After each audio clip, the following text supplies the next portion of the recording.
বলছি এখানে আপনি থাকেন কিসের জন্য, কাজের জন্য? না, এখানে আগের থেকে তো থাকছি, অনেক আগের থেকে। কত আগে থেকে? তাও 2002 হবে।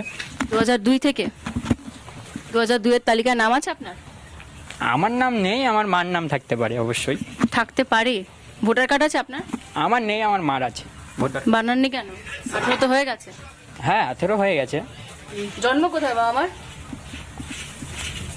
বাবার জন্ম বাংলাদেশে, মায়ের জন্ম মনে হয় এখানে হবে। বাবা কোথায় জন্মেছে? বাবা জন্মেছে দেশে, বাংলাদেশের কোথায় জন্মেছে? বাংলাদেশে কয়রায়, কয়রায় জন্মেছে। 2 নম্বর কয়রায়।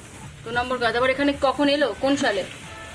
এসছিল ওই অনেক আগে এসছিল বাবা, কোন সালে? ওই 2002 সালে। মানে মা বাবা ছাড়া কাকা, এদের জন্ম কোথায়?